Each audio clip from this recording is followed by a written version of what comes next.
GMA Artists Center threw a birthday party for Chris Bernal last Tuesday at the 7th High Bar. Dinaluhan ito ng mga close friends ni Chris in and out of showbiz. Sobrang happy ko, sobrang thankful ako sa lahat po ng blessings na dumadating sa akin. At sobrang thankful ako sa RT Center, sa GMA Network dahil sila po ang nag-ayos nitong birthday party ko. Eh, hindi naman po ako ma-party na tao, kumbaga. Parang hindi po ako mahilig mag-party-party. Pero eto, sige, try po natin. At happy po ako dahil nakapag-invite din po ako ng mga kaibigan. No show sa party ang ka-love team ni Chris na si Mark Heras at ang kasintahan nitong si Ina Asistio.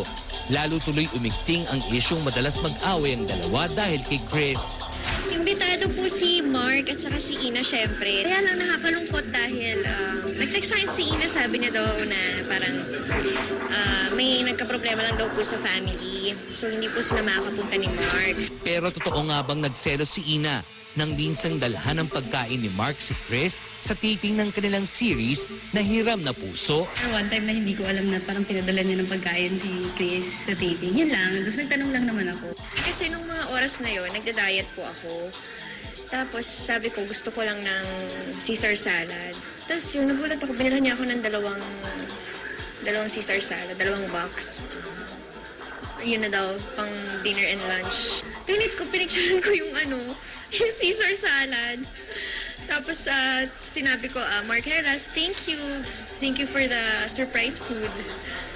Ayun, tapos hindi ko akalain, syempre, minsan hindi ko rin napapansin. Ay, baka may tao na pala akong nababangga or whatever. Pero wala yun. Hindi naman talaga ako nagselos eh. Nasaktan lang talaga ako. So hindi po yun yung dahilan kung bakit nagselos si usual, pinalaki na naman ng social network yun. At sumobra na namang lawak ng storya. Siguro nga nagselos ako, pero hindi ko kasi masabing selos. Pero inano ko lang, kinatch ko lang yung attention nila. Selos as a girlfriend, yung normal na selos, hindi naman yung selos na inaano niya yung love team. Tinext ko siya, sabi ko, uy, sorry, kung ano yung lumalabas na issue sa amin ni Mark. Naku, Ina, please huwag mong isipin na kung ano man, dahil wala talaga. Wala man si Mark sa party ni Chris. Very happy naman daw si Chris sa regalo sa kanya ni Mark. Natuwa ako sa kanya kasi niloko ko siya one time. Sabi ko, Mark, bilhan mo naman ako ng mga Hello Kitty. Binilhan niya ako 5 una ng Hello Kitty na ang lalaki. Kung sakaling single si Mark, posible bang ma-develop? Well, pwede. Pwede naman po. Kasi mabait naman po si Mark at saka gentleman. Ang gusto ko pa sa kanya ang hilig niya magpatawa. Talagang pag humihirit siya yung tawa ko parang wala nang bukas. Ganon. At siya naman, aliw na aliw siya sa akin pag napapatawa na rin ako ng ganon. Oh, pwede naman. Lahat naman posible.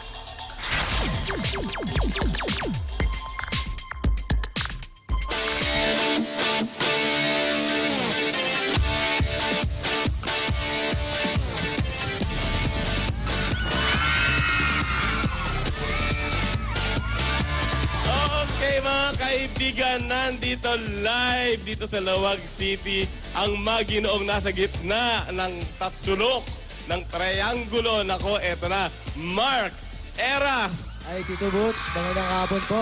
Magandang hapon po sa inyong lahat. Naimbag na aldaw. Yun, okay. At eto ba, okay, diretso na tayo. Naging dahilan nga ba si Chris Bernal sa tampuhan ninyo ni Ina? Ha? Actually, hindi siya considered as tampuhan eh. Nagselo si Ina dun sa kay Chris at dun sa love team, pero hindi ko siya consider as tampuhan talaga.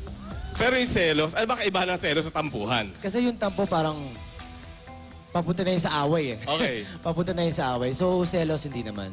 Yung selos naaagapan pa yun eh. Okay, so naipaliwanag mo naman. Opo naman. Actually, Tito Butch, ako naman, ever since na naging kami ni Ina, lagi akong pinapangunahan ko siya ng paliwanag agad para hindi lumaki yung kung ano man yung issue na yun. So, in other words, si Ina, kinonfront ka tungkol sa salad? Hindi, kasi yung salad, di naman sa akin galing. Sa production galing yun eh. Sa production? Yes. Pero bakit ang pagkaka-post parang galing sa'yo? Siyempre, ganun yung ginagawa namin. Actually, yung kami kasi ni Chris, yung love team namin, natutuwa kami dun sa mga fans na, oy, mag-picture naman kayo together. Or para lang siyempre kiligin sila. Okay, pero nag-cool off talaga kayo ni Ina. Yun yung hindi ko alam kung saan po nanggaling. Hindi po totoo na So never. Hindi po. Pero ayun na nga lang, tinanong ka nga lang, bakit may salad? Actually, hindi. Alam niya naman. Sabi ko rin sa kanya na hindi sa akin galing yun. Pero kasi ito, baka naman magselos na naman si Ina nito, no? Kasi ang dami nakakapansin na sweet daw kayo ni Chris. Talaga meron bang something special sa inyong dalawa, whatever that special is? Actually, siguro yung special nakikita nila. Kasi yung trabaho namin ni Chris ngayon sa Hirap na Puso, sobrang professional kaming dalawa eh. So, kung ano yung nakikita ng tao na parang on-screen, na sweetness kami, parang gano'n, may sweetness kami ni Bernal, hindi kami yung talagang, dapat sobrang special tayo sa isa't isa. Okay. Hindi. Siguro ano lang kami, being professional lang kami sa trabaho namin at ginagampanan namin yung trabaho namin. So, sweet lang on the set. On the set at pag kailangan lang naman. Pero yung sweet na medyo hindi na maganda tignan ng mga tao, hindi yung ganun. Pero kung sakali lang, no? Single si Chris, well, single nga si Chris, no? At ikaw din, posible bang magkagusto ka sa kanya? Kasi kanina sabi niya sa... Ano? Ay, parang uma-agree ang mga tagalawag. Uma-agree! Actually, Alam mo, nanonood dito ng soap opera nyo? nanonood ba kayo Hirap na Nanonood Puso? sila. Ano gusto nyo?